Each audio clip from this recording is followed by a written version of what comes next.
स्वागत है आपके अपने चैनल अमरजी ट्यूटोरियल में। तो फ्रेंड, कल आपका हिंदी का एग्ज़ाम है। तो यह आज मैं आपको बताने वाला हूँ रसास्वादन, जो आपके बोर्ड एग्ज़ाम में 6 मार्क्स का आने वाला है।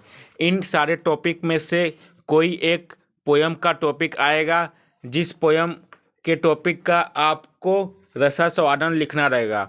रसास्वादन यही होता है, जैसे इंग्लिश में एप्रिसिएशन होता है, ऐसे ही हिंदी में पोयम के बारे में लिखते हैं हम, तब उसे हम रसास्वादन कहते हैं। तो पहला जो पोयम का नाम है उसका नाम है नर्व निर्माण।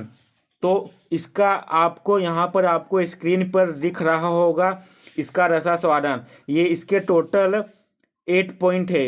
8 पॉइंट को आपको अपने बोर्ड एग्जाम में लिखना है। सबसे पहले आपको रचना का शीर्षक, उसका रचना का शीर्षक क्या है, मतलब उस पोयम का नाम क्या है, उसके बारे में लिखना है। फिर सेकंड पॉइंट में रचनाकार, पोयम को किसने लिखा है, उसके कवित्री कौन है, उसके कवि कौन है, उसके बारे में उनका नाम लिखना है। फिर थर्ड पॉइंट में आपको लिखना है कविता की केंद्रीय कल्पना। एंड फोर्थ पॉइंट में रस अलंकार, अगर उस पोयम में अलंकार है तो आपको अलंकार लिखना है, अगर अलंकार नहीं तो आप अलंकार को आप नहीं लिखना है। फिर जो फिफ्थ पॉइंट है इसमें आपको प्रतीक विज्ञान, उसके बारे में लिखना है। एंड छठवां जो पॉइंट है वो उसमें कल्पना, उसके बारे में आपको लिखना है। एंड सातवां पॉइंट है पसंद की पंक्तियाँ तथा प्रभाव, जो इसका मतलब ये हुआ कि आपको पोयम में कौन सी लाइन अच्छी लगी उसके बारे में आपको लिखना है। एंड लास्ट में आपको लिखना है कि कविता पसंद आने का कारण क्या है, उसके बारे में आपको 2-3 लाइन में लिखना है। तो आपको जो स्क्रीन पर दिख रहा है इसी प्रकार आपको नर्व निर्माण पोयम का रसास्वादन लिखना है।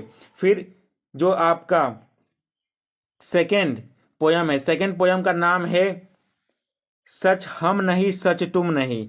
इस पोयम का भी आपको रसास्वादन, अगर आपके बोर्ड एग्जाम में आया तो इसका आपको लिखना है। इसके भी पॉइंट सेम है, जो पॉइंट नर्व निर्माण के थे वही पॉइंट इस पोयम के भी है, सबके पॉइंट एक ही रहेंगे। तो आपको पॉइंट याद कर लेना है। सबसे पहले आपको पोयम का नाम लिखना है, फिर पोयम किसने लिखा उसका नाम लिखना है, फिर कविता की केंद्रीय कल्पना, फोर्थ पॉइंट रस अलंकार, अलंकार है तो आपको लिखना है, नहीं तो नहीं लिखना है।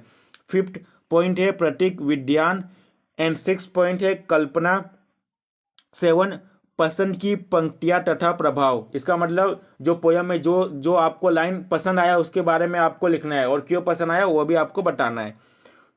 फिर आपको जो लास्ट पॉइंट लिखना है 8वां, कविता पसंद आने का कारण, आपको कविता पसंद क्यों आया उसके बारे में आपको उसका कारण लिखना है। 2 से 3 लाइन में भी आप लिखोगे तो आपको 6 मार्क्स अच्छे से मिल जाएंगे। आपका सेकेंड पोयम हो गया। थर्ड पोयम है, उसका नाम है पोयम का गुरबानी। इसको भी इसी प्रकार उसके भी पॉइंट सेम रहेंगे। तो यह गुरबानी पोयम का आपको स्क्रीन पर दिख रहा है पोयम का रसास्वादन। तो इसी प्रकार आपको इसका बोर्ड एग्जाम में अगर गुरबानी पोयम का रसास्वादन आया तो आपको यही पॉइंट इसी तरह आपको लिखना है। आप इसको अच्छे से इसका स्क्रीनशॉट लेके आप पढ़ सकते हो। तो इसी तरह आपको अपने बोर्ड एग्जाम में लिखना है, तो आपको 6 मार्क्स मिल जाएंगे। फिर आपका फोर्थ जो पोयम है, अगर ये आया, फोर्थ पोयम का नाम है वृंद के दोहे।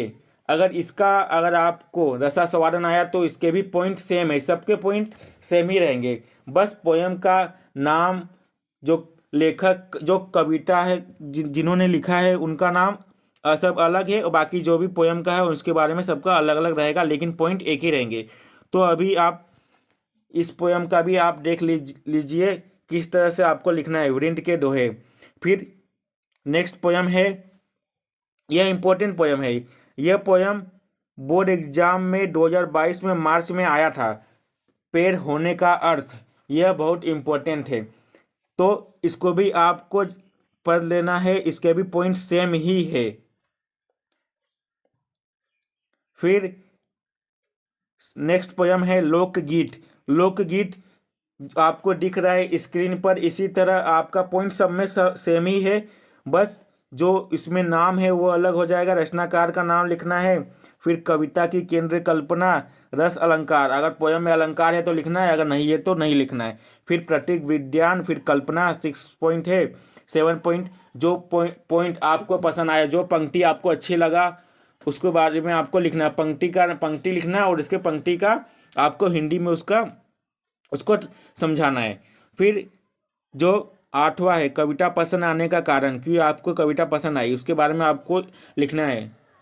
फिर पोयम है लास्ट, कनु प्रिया, इस पोयम का भी पॉइंट वही है, सिर्फ आपका जो रचना का शीर्षक है कनु प्रिया, उसमें आपका जो रचनाकार का नाम है उनका नाम है डॉक्टर धर्मवीर भारती। फिर 3rd पॉइंट है कविता की केंद्रीय कल्पना, रस अलंकार इस पोयम में नहीं है। 5th पॉइंट है प्रतीक विज्ञान। फिर 6 कल्पना। 7 जो पंक्ति आपको पसंद आई उसका पंक्ति आपको लिखना है और फिर पंक्ति का प्रभाव लिखना है। फिर 8वां पॉइंट लिखना है कविता पसंद आने का कारण। तो फ्रेंड आज मैंने आपको बताया कि आपको रसा संवादन कैसे लिखना है। तो और आप लास्ट में ये भी देख लीजिए कि रसा संवादन के किस पॉइंट को लिखने पर कितना मार्क्स मिलता है।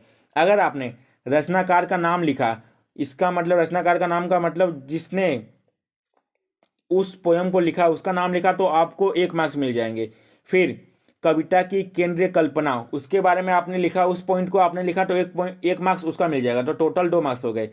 फिर 3rd है पसंद की पंक्तियाँ, जो पंक्ति आपको जो लाइन अच्छी लगी उसको अगर आपने लिखा तो उसके 2 मार्क्स मिल जाएंगे। फिर जो लास्ट में कविता पसंद आने के कारण, उसको कम से कम अगर आपने 3 से 4 लाइन में लिखा तो आपको 2 मार्क्स मिल जाएंगे, तो टोटल आपके 6 मार्क्स हो गए। तो फ्रेंड इसी तरह आपका 6 मार्क्स बोर्ड एग्जाम में, हिंदी के बोर्ड एग्जाम में फिक्स हो सकता है। तो ये जितने सारे पोयम मैंने आपको बताया उसको आपको पढ़ लेना है, आपके इन्हीं में से आपको कोई एक दिखेगा आपके बोर्ड एग्जाम में। तो फ्रेंड आज के लिए बस इतना ही। अगर आपको वीडियो अच्छा लगा होगा तो वीडियो को लाइक कीजिए, अपने दोस्तों को शेयर कीजिए। अगर आपने हमारे चैनल अमरजीत ट्यूटोरियल को अभी तक सब्सक्राइब नहीं किया तो प्लीज़ सब्सक्राइब कर लीजिए। Okay friend, bye.